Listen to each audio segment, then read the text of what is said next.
estoy seguro que hoy, Mario, tú nos puedes comentar cuál es esa experiencia que tú has tenido con estos proyectos. Además, conocemos todo ese historial de la red de agroforestería de la cual eres parte con las universidades colombianas. Muchas gracias, Juan Carlos, por esta oportunidad de compartir algunos pensamientos y algunos sentimientos y algunas experiencias. Sí, bueno, el tema de redes tiene una historia interesante. Allá por los años 80, 90, la FAO promovió en América del Sur, fundamentalmente en la América Andina, este concepto de red. Y en Ecuador fue uno de los países que más años perduró la red agroforestal ecuatoriana, ¿no? Esta red desarrolló varios programas de capacitación con campesinos, con indígenas, con comunidades, tanto en la sierra, fundamentalmente algo en la costa y algo en la Amazonía, ¿no? Entonces, este concepto de red se nos quedó grabado, se nos quedó en el corazón, en el cerebro y sobre todo porque teníamos resultados en el campo. Es decir, la agroforestería en el Ecuador, desde mi punto de vista, es una de las propuestas que mejor alineadas están no solamente con el cambio climático, sino con el tema de la protección, la conservación de la biodiversidad, el tema de conservar y recuperar los suelos. El suelo después de la deforestación son los dos mayores problemas ambientales que tenemos aquí en el Ecuador, ¿no? Sabemos, la cordillera de los Andes también nos ayuda a tener estas áreas con laderas muy pronunciadas, donde mucha de la agricultura, sobre todo de subsistencia, bueno, ya no tanto subsistencia, se desarrolla aquí. Recordemos que el 60-65% de la canasta básica familiar de los ecuatorianos viene de la pequeña agricultura. Las comunidades son fundamentales en este país. 60-65% de los bosques naturales son dueñas las comunidades, en especial en la Amazonía ecuatoriana. Entonces, desde esa perspectiva, hemos desarrollado la agroforestería con una base social muy fuerte, pero además de eso, dentro del campo social, las comunidades originarias en Ecuador y aquellas también que después de la conquista incaica han desarrollado sus prácticas agrícolas, ya nos han mostrado que los sistemas agroforestales tradicionales son muy sostenibles en el tiempo. Pero años después, la universidad se hace eco también y dice, hey, aquí hay una posibilidad enorme de ampliar nuestra frontera de conocimientos. Entonces, la red agroforestal ya no solo es Ecuador, y por algunas conexiones con el sur del país, con la Universidad de Nariño, hace más de una década nos invitaban a participar de los seminarios de agroforestería y ellos habían conformado la red de universidades de agroforestería de Colombia. Y nos invitaron ya, ahora somos parte, vamos a desarrollar el 8º seminario internacional, donde de alguna manera lo que se hace es recoger qué ha pasado en los últimos años en investigación agroforestal.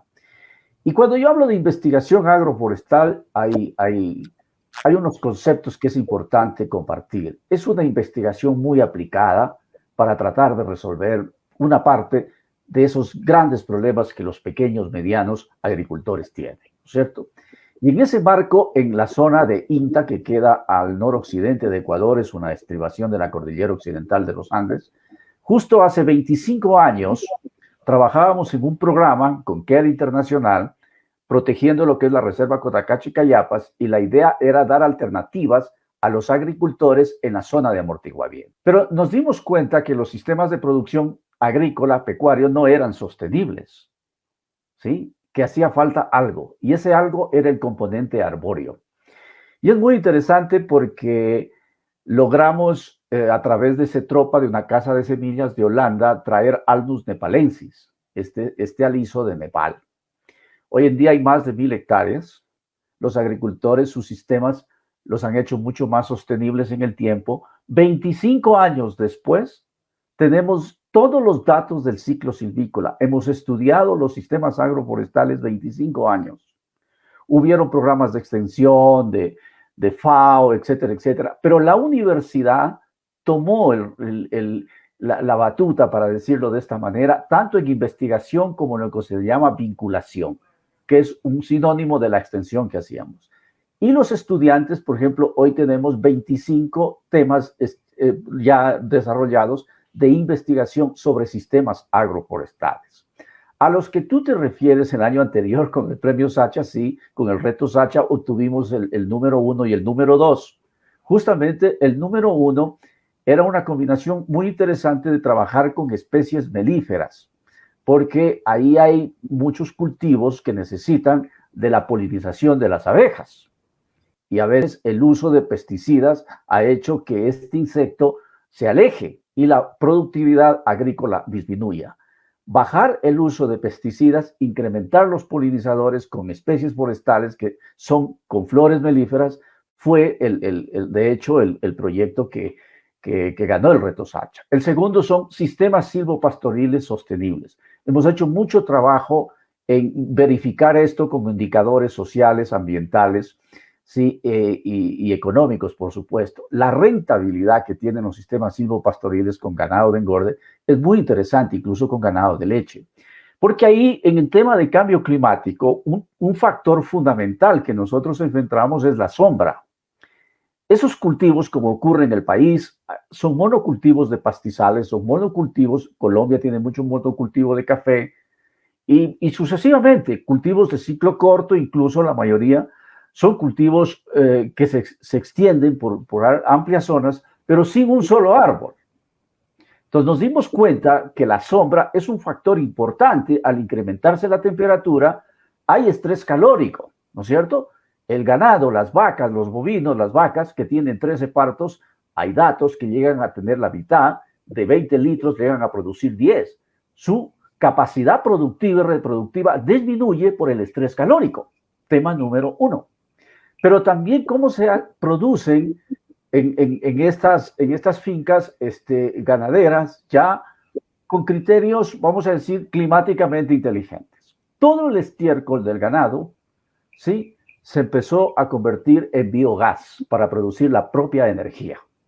Entonces teníamos incorporar el árbol para la sombra, para bajar un poco el estrés calórico, mejorar la calidad del pasto.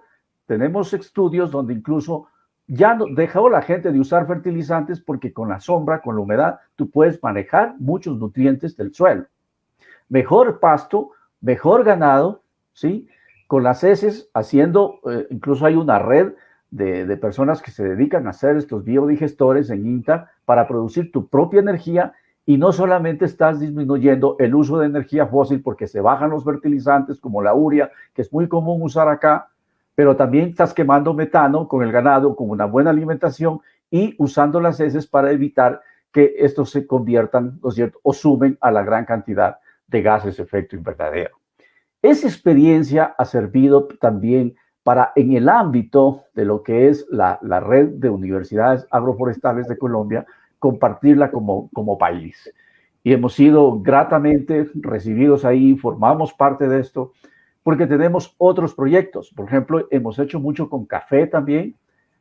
Acabamos de hacer un estudio de la sombra y la autosombra del café y es impresionante. En el Valle del Chota, una zona bastante árida, pero con riego, se está produciendo café aquí en Ecuador, y a los 8 años, nosotros con una especie de Bachelia macracantha que hay en Loja también, hemos logrado 1.200 kilos de café por hectárea con sombra, frente a 500 kilos sin sombra. Y es interesante, a partir del 4.º año se recupera la inversión, cuando con los precios del café que hoy tienes, y con 500 kilos por hectárea, la inversión la vas a recuperar al año 13. Entonces, el tema del cambio climático lo manejamos de una manera integral, pero también tienen que ser climáticamente inteligentes. Entonces, estos temas, por ejemplo, con sistemas silvopastoriles en cañar, hemos medido parámetros como temperatura máxima, temperatura mínima. Definitivamente nosotros hemos logrado con ganadería lechera mantener la humedad, es muy importante en los pastos, con los árboles. Y eso repercute en una mayor y mejor producción. Comparte y difunde este mensaje. La próxima historia la estás escribiendo tú. Queremos escucharte y compartir tu huella.